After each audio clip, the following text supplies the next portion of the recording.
Calon lawan timnas di FIFA Bolivia dan Tajikistan. Hoki Caraka dibekap cedera hamstring. Shin Tae-yong mengeluh timnas U20 tidak lengkap. Ada dua negara yang dibidik PSSI untuk menjadi lawan timnas Indonesia pada FIFA Matchday bulan Maret. Mereka adalah Bolivia dan Tajikistan. FIFA Matchday alias jeda internasional terdekat akan jatuh pada 20–28 Maret. Dalam rentang waktu tersebut, FIFA mengizinkan setiap anggotanya untuk menggelar uji coba maksimal 2 kali.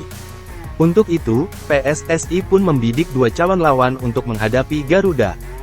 Dua calon lawan ini saat ini masih dalam tahap penjajakan apakah mereka mau menghadapi timnas Indonesia. Memang belum pasti 100% tapi sepertinya akan melawan Bolivia atau Tajikistan.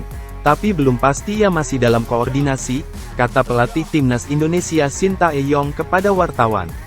Saat ini timnas Indonesia berada di ranking 151 FIFA.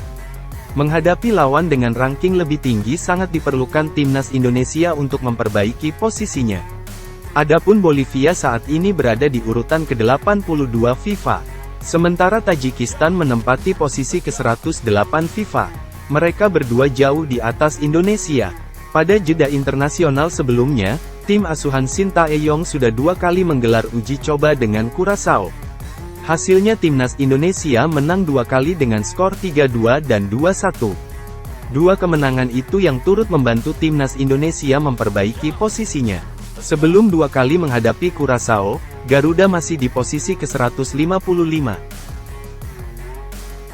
Hoki Caraka dibekap cedera hamstring. Sedikitnya ada 2 pemain timnas U20 yang mendapat cedera saat mengikuti latihan dengan intensitas tinggi.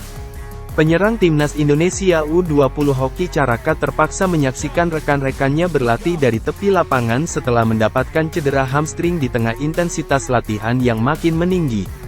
Pelatih Shin Tae-yong memang meningkatkan intensitas latihan tim untuk meningkatkan kebugaran pemain. Tae-yong juga menggelar latihan tengah hari supaya bisa mengetahui tingkat kebugaran anak asuhnya. Hoki mengutarakan, ia sudah merasakan ada masalah di bagian kakinya ketika melakukan lari jarak pendek dengan kecepatan tinggi, sprint, 2 hari lalu. Namun ia terpaksa menyerah, karena ototnya tidak kuat untuk mengikuti latihan di hari berikutnya. Kena hamstring, mungkin karena kurang pemanasan, tetapi memang intensitas latihan sedang tinggi. Mungkin otot saya sedang lemah, jadi tertarik, kata ujung tombak PSS Sleman tersebut. Shin Tae-yong mengeluh timnas U20 tidak lengkap. Pelatih timnas Indonesia U20, Shin Tae-yong meminta pada setiap klub untuk meminta kerjasama dari para klub untuk mau melepas pemainnya ke timnas Indonesia. Diketahui, terdapat 21 pemain yang ikut serta dalam latihan timnas Indonesia U20 pada tanggal 8 Februari tahun 2023 kemarin. Namun, hingga kini masih ada pemain yang juga belum gabung.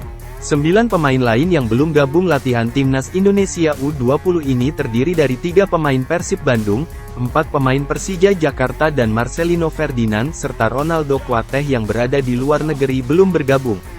Atas hal tersebut, Shin Tae-yong pun meminta kerjasama dari para klub untuk mau melepas pemainnya ke timnas Indonesia. Karena ini merupakan kendala yang dihadapi saat pemusatan latihan kali ini. Sangat menjadi masalah, karena pemain yang belum datang itu pemain inti. Saya berharap pemain yang belum bergabung dapat segera bergabung bersama tim U20 Indonesia, tukasnya. Adapun kompetisi Piala AFC U20 yang akan digelar di Uzbekistan akan dimulai pada tanggal 1–18 Maret mendatang.